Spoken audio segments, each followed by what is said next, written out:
The small town of Riverside woke to gray skies on the morning they learned Thomas Carter was gone forever. At just 34 years old, the beloved firefighter's life had ended in a warehouse blaze that nobody saw coming.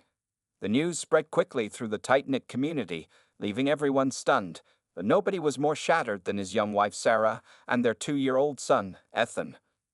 Sarah sat on the edge of their bed, clutching a framed photo of Thomas in his uniform. Her eyes were red and swollen from crying all night. How could she possibly explain to little Ethan that his daddy wasn't coming home? The toddler had been asking for his father since yesterday, his innocent eyes searching the doorway each time he heard a sound. "Dada?" Ethan would ask, looking up at his mother with hopeful eyes. Each time, Sarah would pull in close, unable to find the right words. How do you tell a child so young about death? The concept seemed too heavy for such tiny shoulders. Thomas had been the kind of father who never missed a bedtime story. He would arrive home from his shifts, sometimes smelling of smoke and exhaustion, but always with enough energy to chase Ethan around the living room, making monster noises that sent the boy into fits of giggles. Their home had been filled with so much laughter. Now, the silence was deafening. Sarah's sister, Jenny, arrived early that morning to help with funeral arrangements. The fire chief had called the previous evening, his voice breaking as he described how Thomas had gone back into the building to check for survivors. The roof had collapsed minutes later. They said he died a hero, but that offered little comfort to the young widow left behind. "We need to get you and Ethan ready," Jenny said gently, placing a hand on Sarah's shoulder. "The funeral home needs decisions made." Sarah nodded numbly. The idea of picking out a coffin for her husband seemed impossible, like trying to breathe underwater. Yet somehow, she found herself sitting across from a kind-faced funeral director named Mr. Powell 2 hours later, Ethan playing quietly with toy trucks at her feet. "We can have the service on Friday," Mr. Powell explained, showing her options for the program. "The department has offered full honors. They're expecting a large turnout." Of course they were. Thomas had been loved by everyone. He volunteered at the local school, coached Little League in summer, and organized the firefighters' charity drive each Christmas. His absence would leave a hole in countless lives beyond just theirs. As they finalized details, Ethan suddenly stopped playing. He stared at a large wooden coffin displayed in the corner of the room, his little face becoming strangely serious. "Dada?" he said, pointing at the coffin. Sarah felt her heart breaking all over again. "No, sweetie. Daddy's not here right now." But Ethan wasn't satisfied. He stood up, toddling toward the display with determined steps. "Dada," he insisted, his voice growing louder. Jenny quickly scooped him up, distracting him with his favorite stuffed dinosaur. "It's just his way of processing," she whispered to Sarah. "He's too young to understand." Sarah wasn't sure what to think. As they left the funeral home, she couldn't shake the feeling that Ethan's behavior was strange. Throughout the rest of the day, as friends and family members stopped by with casseroles and sympathetic hugs, Ethan remained unusually quiet, often staring into empty corners of rooms as if looking for someone. That night, as Sarah tucked him into bed, Ethan pointed to his father's photo on the nightstand. "Dada coming," he said with such certainty that Sarah felt a chill run down her spine. "No, sweetheart," she whispered, kissing his forehead. "Daddy can't come home anymore." Ethan just looked at her with those big brown eyes, Thomas's eyes, and repeated, "Dada coming. Dada has something." Sarah turned off the light, wondering what her son could possibly mean. Little did she know, this was just the beginning of something extraordinary that would change their lives forever. The day of the wake arrived with a soft rain that seemed fitting for the somber occasion. Sarah dressed Ethan in a small blue suit that Thomas had bought for him just 2 months ago, saying, "Our boy should look sharp for special days." Neither of them could have imagined what kind of special day it would be used for. The funeral home was filled with people by noon. Firefighters in pressed uniforms stood in silent respect. Neighbors, friends, and family members moved through the room in hushed tones, stopping to embrace Sarah and touch Ethan's head with gentle hands. The closed coffin sat at the front of the room, draped with the American flag and surrounded by flowers. "You're being so brave," people kept telling Sarah, who nodded and thanked them automatically, feeling anything but brave. She felt like she was walking through fog, everything around her muffled and distant. Only Ethan's small hand in hers kept her tethered to reality. Jenny stayed close by, helping to manage the steady stream of visitors and making sure Sarah ate something from the plates of food people had brought. But around 2 o'clock, something strange happened. Ethan, who had been sitting quietly on his grandmother's lap, suddenly slid down and walked directly to Thomas's coffin. He placed his small hands on the polished wood and said clearly, "Dada." Sarah moved to get him, but her mother-in-law, Martha, shook her head. "Let him say goodbye in his own way," she whispered. But Ethan wasn't saying goodbye. He began patting the coffin insistently, then pointing to the side of it. "Dada pocket," he said, his voice rising. "Dada pocket." People nearby fell silent, watching the toddler with sad, uncomfortable smiles. A child too young to understand death was heart-wrenching to witness. Sarah knelt beside her son. "Sweetie, Daddy's not here. Let's go have some juice, okay?" Ethan shook his head forcefully. "No, Dada pocket." He pointed again at the lower right side of the coffin. His little face grew red with frustration as tears filled his eyes. Sarah picked him up, feeling his body go rigid with resistance. "I'm sorry," she said to the onlookers. "He doesn't understand." "It's perfectly normal," the funeral director assured her. "Children process grief in unique ways." But as Sarah carried Ethan away, he looked over her shoulder at the coffin and said something that made her stop in her tracks. "Dada watch. Ticking." Sarah turned slowly. Thomas's prized pocket watch had been his grandfather's, a family heirloom that he treasured. She had asked the fire chief about it yesterday, and he said they couldn't find it among Thomas's recovered belongings. They assumed it had been destroyed in the fire. "What did you say, baby?" Sarah asked, her voice barely audible. "Dada watch. Ticking. There." Ethan pointed again at the coffin. Martha came over, concern creasing her face. "What's wrong, Sarah?" "You've gone white as a sheet." "It's just—" Sarah hesitated. "Thomas's pocket watch. It wasn't recovered from the fire. But Ethan keeps talking about it." "He's just remembering his father with the watch," Martha said gently. "Children repeat patterns they remember." But something didn't feel right. Throughout the rest of the afternoon, Ethan kept trying to return to the coffin. Each time, he became more insistent, pointing and saying, "Dada watch," with growing urgency. By evening, when most visitors had left, Sarah sat alone with Jenny near the coffin while Ethan napped on a small couch in the back room. "Do you think I'm losing my mind if I tell you I believe him?" Sarah asked her sister. Jenny squeezed her hand. "Grief makes us look for signs. It's natural. But what if it's not just grief?" Sarah looked at the coffin. "What if there's something about that watch that's important?" Neither woman noticed Ethan had awakened until they heard a small crash. He had climbed onto a chair and was reaching for something on a high shelf, a framed photo of Thomas wearing his firefighter uniform, the chain of his pocket watch visible against his chest. Ethan held the photo up to Sarah, pointing to the watch. "Dada secret," he said with complete seriousness. "Dada needs help." Sarah and Jenny exchanged glances, a chill running through both of them.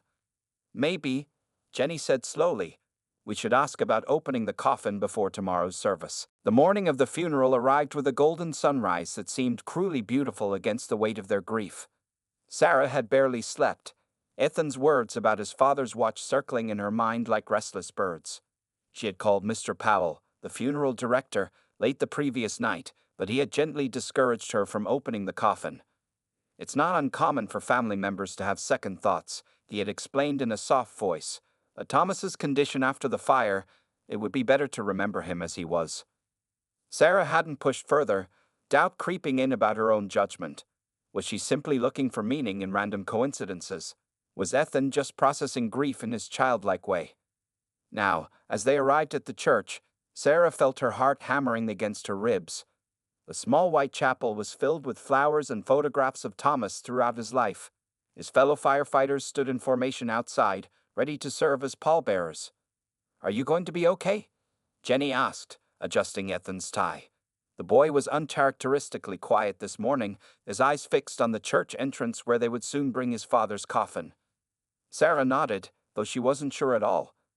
"I just want to get through today." The service began with the solemn procession of the coffin down the aisle. The fire chief led the way, followed by 6 uniformed firefighters carrying Thomas. As they passed, Ethan suddenly broke free from Sarah's grip and darted toward them. "Ethan!" Sarah called out, mortified. But before she could catch him, Ethan had reached the coffin and placed his small hand on it. "Dada," he said loudly enough for everyone to hear. The procession stopped awkwardly as Sarah hurried forward to collect her son. "I'm so sorry," she whispered, feeling dozens of sympathetic eyes on her back. The fire chief shook his head. "No need to apologize. Thomas would understand." Throughout the service, Ethan remained unusually focused on the coffin at the front of the church. While the pastor spoke of Thomas's bravery and kindness, while friends shared tearful memories, Sarah found herself distracted by her son's intense gaze. He wasn't fidgeting nor asking for snacks as a typical 2-year-old might during such a long service. Instead, he sat perfectly still, occasionally whispering Dada watch to himself. During the final hymn, Ethan leaned close to Sarah and said in a surprisingly clear voice, "Bad man took Dada away." Sarah felt as though ice water had been poured down her back. "What did you say, sweetie?" But Ethan had already turned his attention back to the coffin. After the service, as people filed out for the graveside ceremony, Detective Miller, who had been investigating the warehouse fire, approached Sarah. "Mrs. Carter," he said quietly, "I'm sorry to intrude on your grief, but could I speak with you privately for a moment?" Sarah's throat tightened. "Is this about the fire?" The detective nodded. "We found some inconsistencies in the initial reports." Before he could continue, they were interrupted by a commotion at the front of the church. One of the pallbearers, Mike Daniels, Thomas' longtime friend and fellow firefighter, had stumbled while lifting the coffin, causing it to tilt sharply. Something fell from beneath it with a metallic clatter that echoed through the church. The room fell silent as everyone stared at the object on the floor. It was a pocket watch. Thomas's pocket watch. Mike's face strained of color as he quickly bent to pick it up, but Detective Miller was faster. "I believe this is evidence," he said firmly, his eyes fixed on Mike's trembling hands. Sarah moved forward in a daze, Ethan in her arms. The boy was pointing at the watch, his little face sullen but somehow satisfied. "Dada watch," he said. "Tells truth." Detective Miller carefully opened the antique timepiece. Inside the cover was something none of them expected, a tiny memory card taped to the inside. "Mrs. Carter," the detective said, his voice thick with meaning, "I think we need to postpone the burial. This fire investigation just took a very different turn." Mike Daniels backed away slowly, his eyes darting toward the exit, but 2 uniformed officers had already moved to block his path. Sarah looked from the watch to her son's face in stunned disbelief. How could Ethan have possibly known? What other truths were waiting to be discovered? "Dada coming home soon," Ethan whispered in her ear, patting her wet cheek. "No more box." The funeral came to an abrupt halt. Detective Miller asked everyone to remain in the church while he made several urgent phone calls. Sarah sat in the front pew, Ethan curled against her chest, his small fingers playing with her necklace. The memory card from Thomas's watch was now sealed in an evidence bag, its contents unknown, but clearly important enough to cause Mike Daniels to try to flee the scene. 2 officers had taken Mike to a side room for questioning. Through the partially opened door, Sarah could see his face, pale, sweating, nothing like the confident firefighter who had visited their home countless times for barbecues and football games. Thomas had trusted Mike with his life. They had been friends since high school. "I don't understand," Martha whispered, sitting down beside Sarah. "Why would Mike have Thomas's watch? And why hide it in the coffin?" Before Sarah could respond, Jenny rushed over. "The police are saying they're treating Thomas's death as suspicious now. People are saying it might not have been an accident." Sarah felt the room tilt slightly. "Not an accident? You mean someone did this to him?" "We don't know anything for certain," Jenny said quickly, glancing at Ethan. "Let's not jump to conclusions." But Sarah's mind was already racing. Thomas had been acting strange in the weeks before his death, taking late-night phone calls, staying up to make notes in his journal, locking papers in his desk drawer. When she had asked him about it, he had kissed her forehead and said, "Just some concerns about work procedures. Nothing for you to worry about." Detective Miller approached them, his face serious but kind. "Mrs. Carter, we're going to need to examine the memory card and speak with Mr. Daniels more thoroughly. In the meantime, I've requested that the medical examiner take another look at your husband's body. You think he was murdered? Sarah said flatly. It wasn't a question. The detective hesitated. We have reason to believe the fire may have been set deliberately. And if Thomas knew something about it... Data knew bad man, Ethan said suddenly, looking up at the detective. Bad man hurt Data. The adults fell silent, staring at the toddler. How could he possibly understand what they were discussing? Has Ethan been saying things like this before today? Detective Miller asked carefully. Sarah nodded slowly. He's been insistent about the watch since the wake. And this morning he said something about a bad man taking his father away. I thought it was just... I don't know what I thought. The detective knelt to Ethan's level. Ethan, did your daddy tell you about a bad man? Ethan shook his head. Data showed me. He pointed to his own chest. In here. Martha crossed herself. The boy has a connection to his father's spirit, she whispered. My grandmother used to say children can see things we can't. Detective Miller didn't dismiss this idea outright, which surprised Sarah. Instead, he asked, Mrs. Carter, did Thomas keep his journal at home? The one you mentioned he was writing in. Yes, in his desk drawer in the study. We'll need to take a look at it. It might contain information related to what he discovered. By late afternoon, the church had emptied except for immediate family and police personnel. The burial was postponed indefinitely. Sarah felt numb as she signed forms giving permission for Thomas's body to be re-examined. Everything felt surreal, like she was watching someone else's tragedy unfold. Back at home, Detective Miller and another officer carefully examined Thomas's desk while Sarah put Ethan down for a much-needed nap. The boy had finally exhausted himself after the emotional day. Mrs. Carter, Detective Miller called from the study. We found something. Sarah entered the room to see him holding Thomas's journal. It was open to a page with a list of names and dates. Mike Daniels's name was circled in red. Your husband was documenting safety violations at the fire station, the detective explained. And it looks like he believed Mr. Daniels was involved in falsifying inspection reports for several buildings in town, including the warehouse that burned down. Sarah sank into Thomas's chair. Are you saying that Thomas discovered something illegal, and they killed him for it? Detective Miller closed the journal carefully. We're going to find out exactly what happened to your husband, Mrs. Carter. I promise you that. Upstairs, Ethan stirred in his sleep, a small smile on his face as he whispered, Dada happy now. Truth coming. The next morning, Sarah woke to the sound of voices downstairs. She had barely slept, her mind racing with questions about Thomas's death. When she entered the kitchen, she found Detective Miller sitting at her table with his partner, surrounded by papers from Thomas's journal. Mrs. Carter. Detective Miller stood as she entered. I'm sorry for the early intrusion, but developments have been moving quickly. Sarah poured herself coffee from the pot Jenny had made before leaving last night. What have you found? The memory card from your husband's watch contained photos, the detective explained. Photos of falsified building inspection documents and what appears to be payoff records. Thomas was collecting evidence. Sarah's hands trembled slightly as she set down her mug. Evidence against who? Not just Mike Daniels. We believe there's a larger group involved, including James Whitaker.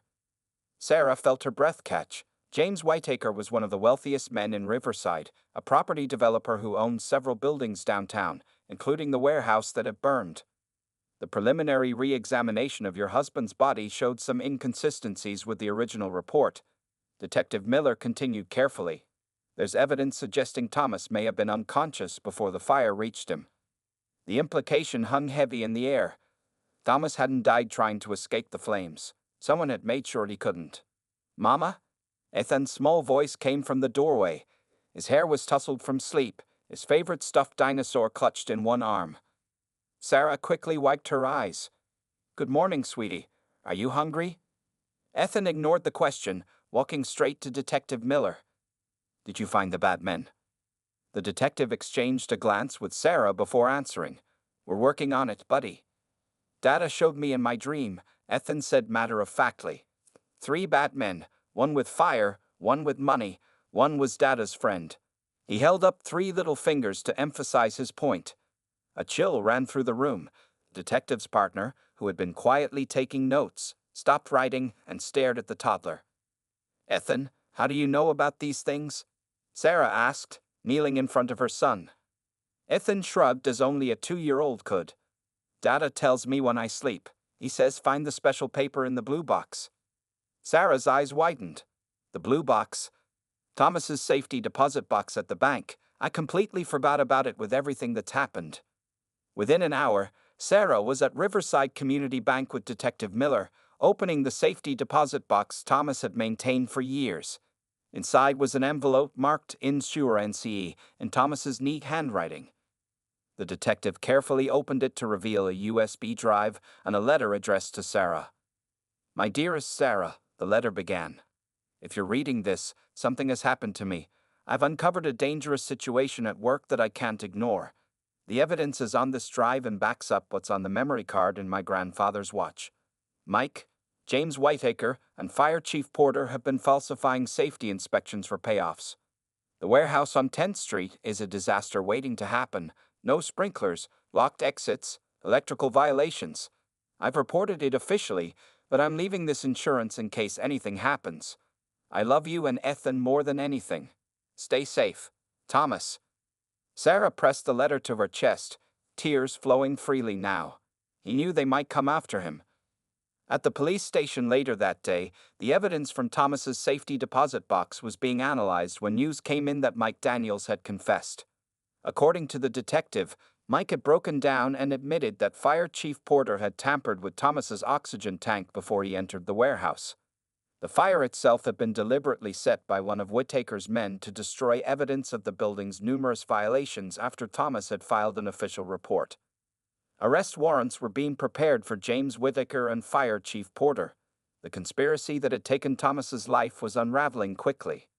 Back at home, Sarah watched Ethan playing in the yard, wondering how her 2-year-old son had known exactly where to find the evidence that would bring justice for his father. "How did you know, baby?" she whispered, though Ethan was too far away to hear. As if in answer, a single monarch butterfly drifted down to land on Ethan's outstretched finger. The toddler looked up at his mother and smiled. "Dada says not to be sad anymore." The small town of Riverside buzzed with shocking news. 3 respected community members, Fire Chief Porter, businessman James Whitaker, and firefighter Mike Daniels, had been arrested in connection with Thomas Carter's death. Local news vans lined the street outside the police station, reporters eager to cover the story of corruption, fraud, and murder that had been uncovered by a dead man's evidence, and, strangely, his toddler son. Sarah sat in her living room, surrounded by family who had come to support her through this new chapter of grief. Learning that Thomas had been murdered made his loss feel fresh again, the pain sharp and raw. "I still can't believe Porter was involved," said Thomas's brother David. "He gave that heartfelt speech at the fire station about Thomas being a hero, the whole time knowing he was responsible." Martha shook her head. "People can hide terrible darkness behind respectable faces." Detective Miller had called that morning with updates. Mike Daniels was cooperating fully, providing details about the scheme that had been running for years. Apparently, Whitaker had been bribing the fire chief to overlook serious safety violations in his properties, saving millions in required upgrades and repairs. Thomas had accidentally discovered discrepancies in inspection reports while filing routine paperwork. "The thing I don't understand," Jenny said, bringing in a tray of sandwiches nobody felt like eating, "is how Ethan knew about the watch. How he knew about any of it." As if summoned by his name, Ethan wandered into the room clutching a photo of Thomas. He climbed onto the couch next to Sarah and pointed to his father's image. "Dada says more," he announced solemnly. Sarah stroked his hair.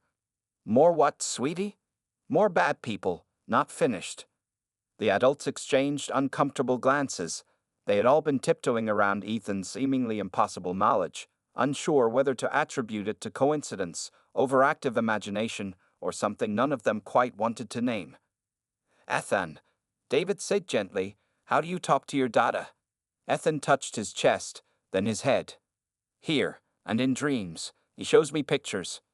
Sarah's phone rang, breaking the heavy silence. It was Detective Miller again. "Mrs. Carter, I'm sorry to bother you, but we discovered something concerning. It appears this conspiracy might be larger than we initially thought." Whitaker has connections to 3 other property developers in neighboring counties, and there's evidence suggesting similar arrangements with their local fire departments. Sarah's blood ran cold. You mean this corruption could be happening in other towns too? I'm afraid so, and there's something else. We found a recent money transfer of $50,000 from Whitaker to a bank account belonging to someone we haven't identified yet. The payment was made the day before the warehouse fire. Another person involved in Thomas's death. Possibly.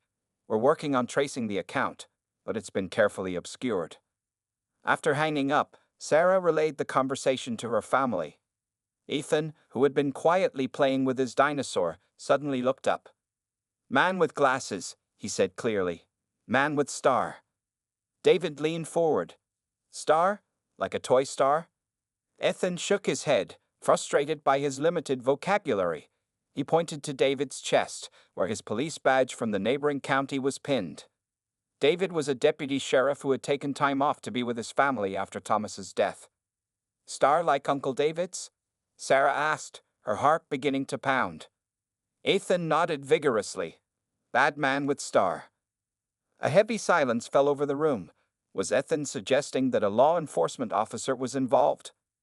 "I should call Miller," David said finally, pulling out his phone. "If there's an officer involved in this, they need to know." As David stepped into the kitchen to make the call, Martha crossed herself again. "That child sees things," she whispered. "Things none of us can see." Sarah pulled Ethan close, both frightened and amazed by her son's mysterious connection to his father. If Thomas was somehow guiding them from beyond, helping to expose not just his killers but a widespread web of corruption, what would happen when the final truth came to light? Ethan looked up at his mother with Thomas's eyes.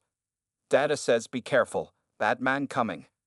Sarah held him tighter, wondering what danger still lay ahead, and who among those they trusted might actually be their enemy. Detective Miller increased patrols around Sarah's house after David reported Ethan's concerning words about a bad man with a star.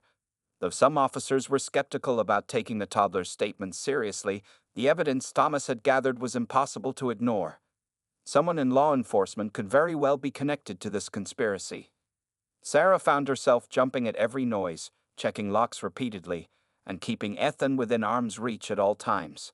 The boy continued to have dreams about his father, waking up with new bits of information that seemed impossible for him to know. "We should stay at my house for a while," David suggested on Thursday evening, "just until they identify the account holder who received that $50,000. Sarah reluctantly agreed. As they packed overnight bags, Ethan became agitated. "No go to Uncle David," he insisted, pulling at Sarah's sleeve. "No safe." "What do you mean, sweetie?" Sarah knelt to his level. "Uncle David will protect us." Ethan shook his head forcefully. "Uncle David's friend, the man with star and glasses." A cold feeling washed over Sarah. "Do you mean someone who works with Uncle David at his police station?" Ethan nodded, his eyes wide and serious. Sarah called Detective Miller immediately. "My son is saying something about David's workplace not being safe. Is there any update on that bank account?" "We're making progress," Miller said. "The account belongs to someone named Alexander Wilson, but we haven't identified him yet." Something clicked in Sarah's mind. "Wait, Alex Wilson? That's the name of David's partner. They've been deputies together for years." The line went silent for a moment. "Mrs. Carter, are you certain?" "Yes, David mentions him all the time. Alex wears glasses, thick ones. Ethan just said something about the man with star and glasses working with David." "Stay where you are," Miller said urgently.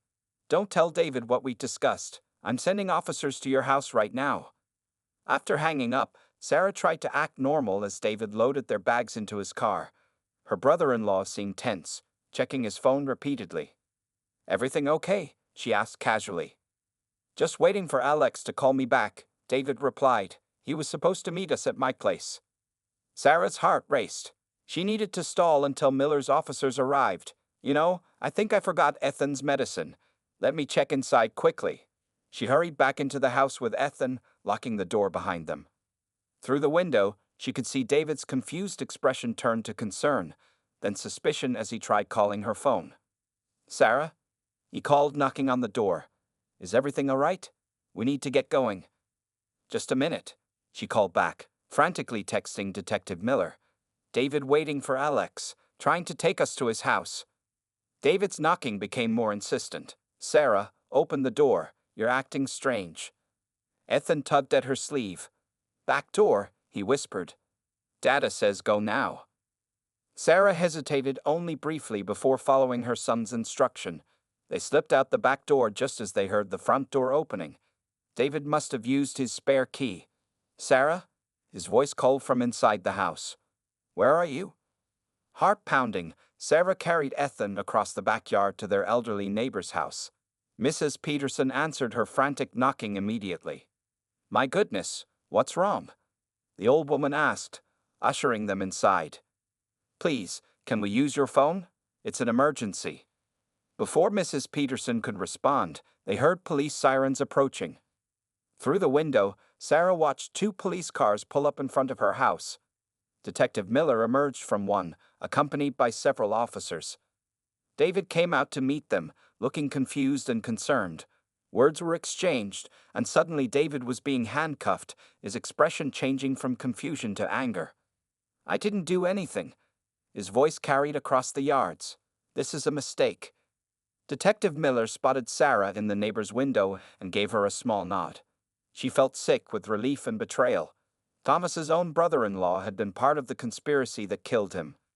Later that evening, safe at a hotel under police protection, Sarah learned that Alex Wilson had been arrested trying to leave town. A search of his home had uncovered documents linking him, David, and several others to Whittaker's bribery scheme.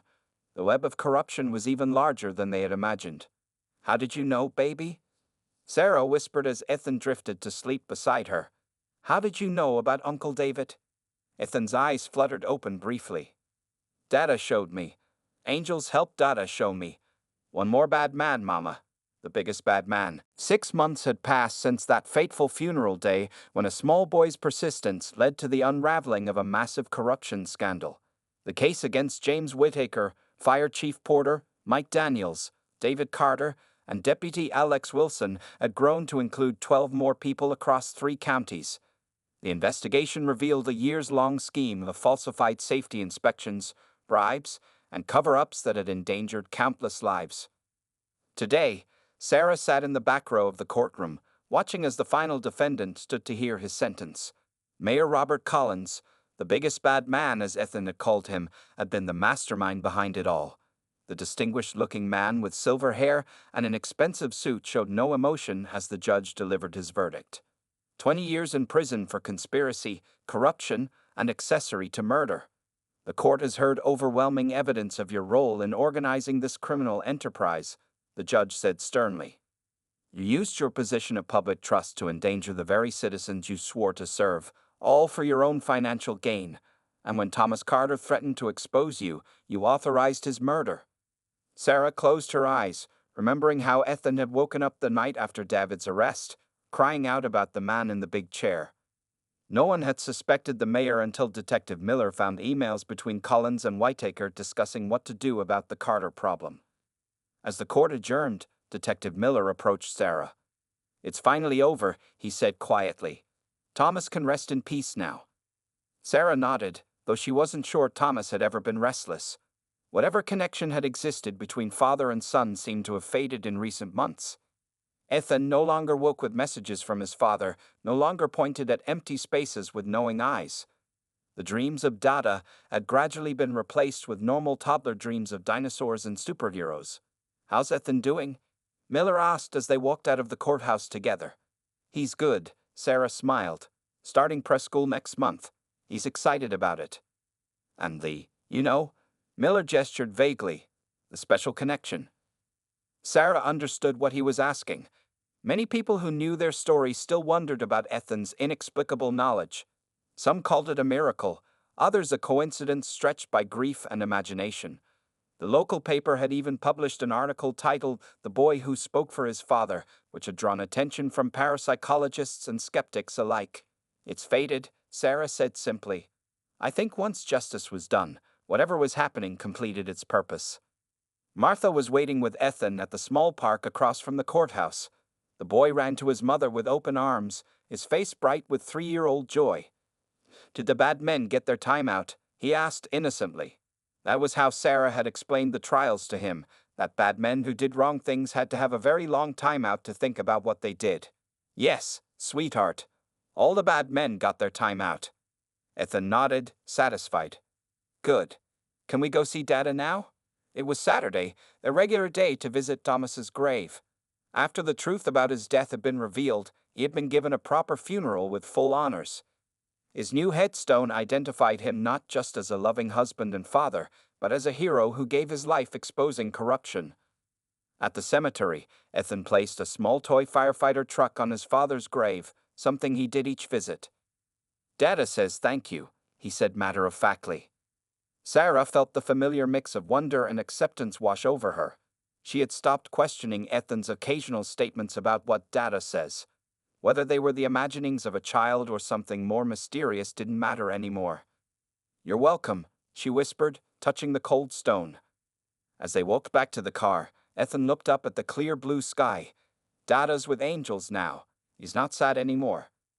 Sarah squeezed his small hand. Neither are we, baby. Neither are we. A butterfly, a monarch with brilliant orange wings, fluttered down to land briefly on Ethan's shoulder before soaring upward again, disappearing into the vast blue above. Ethan laughed, a sound so like his father's that Sarah's heart caught. Some connections, she realized, never truly fade away. They just transform into something beautiful and new.